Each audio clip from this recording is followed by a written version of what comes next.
The storm had been sitting on the Kelath Ridge for 4 days when she appeared at the outer door. I heard the chime, the old proximity sensor, the one I'd been meaning to report as faulty since the decommission notice came through in the autumn, and I set down my mug and crossed the common room in my socks. Because I had stopped wearing boots inside the waystation weeks ago, there was no one left to impress. The last supply runner had come through in early 6th month. After that it was just me, the cold, the hum of the backup generator, and the paper. Always the paper.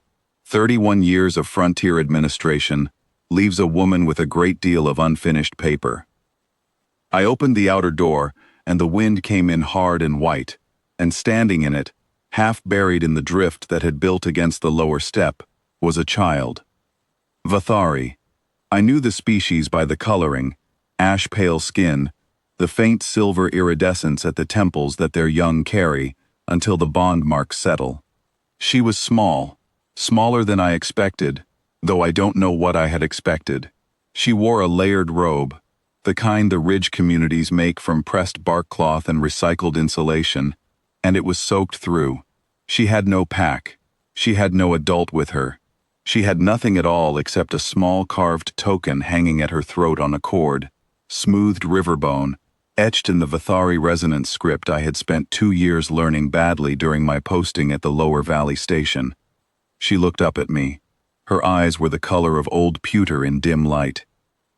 I said, in the poorest Vathari I have ever spoken, "Come inside." She did. I don't know how long she had been in the pass. Her feet, when I got her boots off, small boots, good ones, someone had made them carefully, were not frostbitten, which told me she hadn't been outside more than a few hours. But the look in her eyes was not a few hours old. That look was much older. I had seen it twice before in my career, both times on the faces of adults who had come through processing after their settlements were cleared.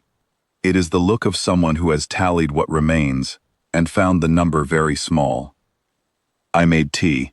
I found the emergency rations in the lower cabinet, the dense brick kind that tastes of nothing and keeps forever, and I broke off a piece and set it on the table in front of her. She looked at it, then she looked at me, then she picked it up and ate it with both hands, methodically, and I sat across from her and did not say anything because there was nothing to say that she needed to hear yet. The token at her throat was a guardian bond marker. I recognized the script once I got close enough, a resonance address, encoded into the carved lines. Someone had made it for her, with patience and care. The grooves were deep and clean, the work of a hand that had taken its time. Someone who had expected to be on the other end of it when she needed them. The fact that she was here alone, in the Kelath Pass, in a decommissioned waystation, with a retired administrator who had not spoken to another living person in 6 weeks, told me everything I needed to know about where that someone was now. I asked her name. She told me. I will not write it here, because it is hers, and because names mean something specific in Vathari. A name given is a name that binds.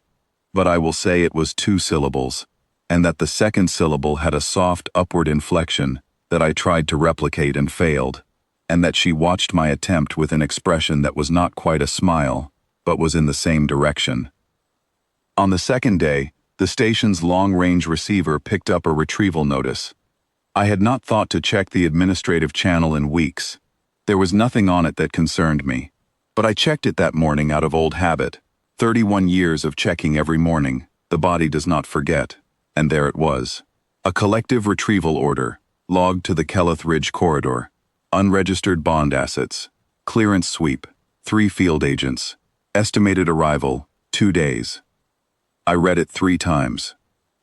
Then I sat down at the station's administrative terminal, the old one, the hardwired one that still ran the Frontier Registry software from the 7th compact, the one that no one had bothered to disconnect because decommissioned waystations are decommissioned on paper before they are decommissioned in practice, and I started to work. I had spent 31 years as a frontier administrator. I had processed births and deaths and residency claims and land annexures and appeal filings and bond recognitions and contested inheritances.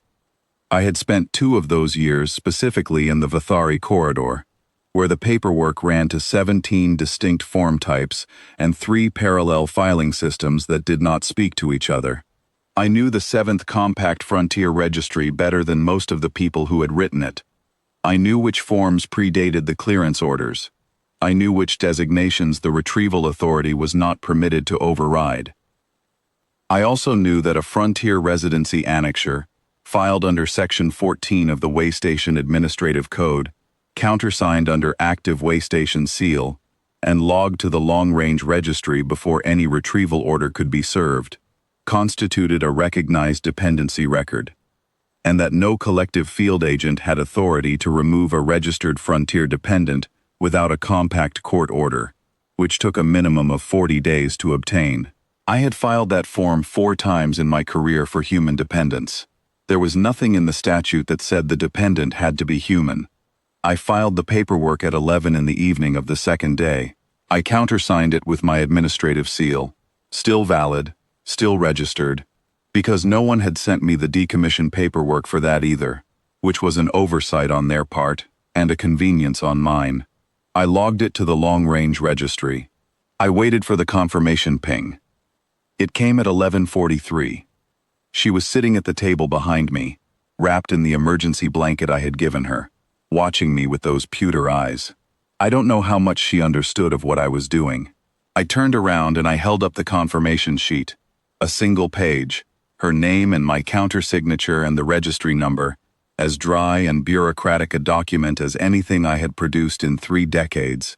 And I said, in my terrible Vathari, "You are registered. You belong to this station. You belong to me." She looked at the paper for a long time. Then she reached across the table and touched the carved token at her throat, the guardian bond marker, the residence address of someone who was not coming, and she took it off the cord and set it on the table between us.